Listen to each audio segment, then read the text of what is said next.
So, like I say, we become a prisoner of this particular type of thought process.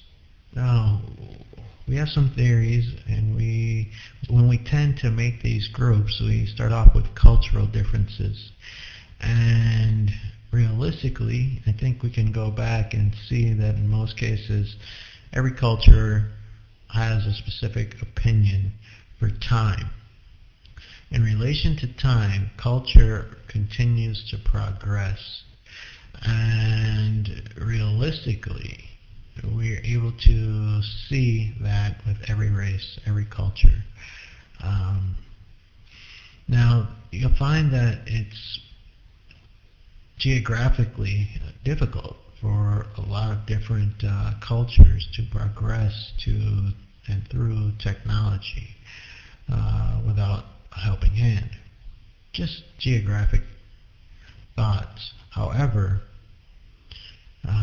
in any situation, I think with any race, any creed, that progression is possible and becomes apparent with exploration. Now we can go into community, which is another progression from, let's say, the tribe. I think when even in European cultures there have been tribal groupings. Uh, go as far back as just to the name, where the tribe just made their own connection and stayed within their own area and progressed from the land and learning,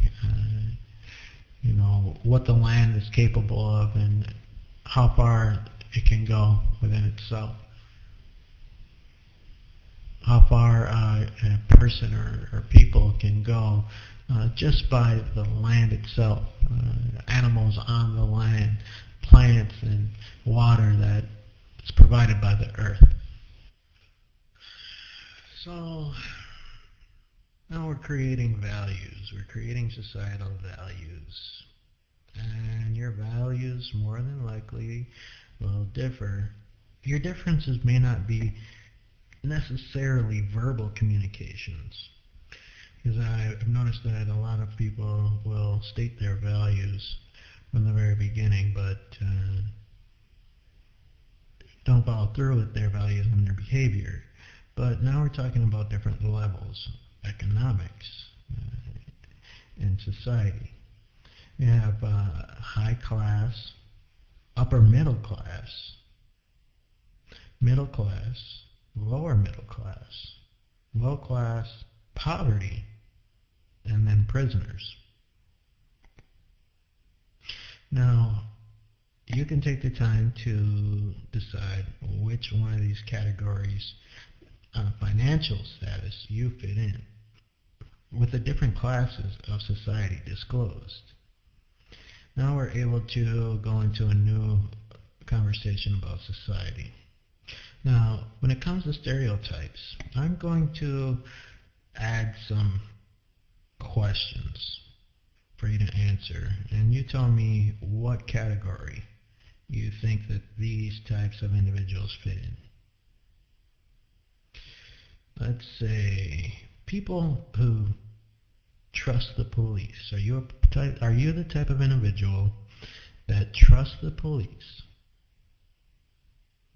And if so, which one of the economic categories, high class, upper class, middle class, lower middle, poverty, prison, which portion do you think does not trust the police, and which do you think actually do? Not only police, but federal agents, FBI, CIA, DEA, those particular types of agents. Which classes do you think trust or don't trust these particular agencies? A lot of people don't trust other people telling them what to do.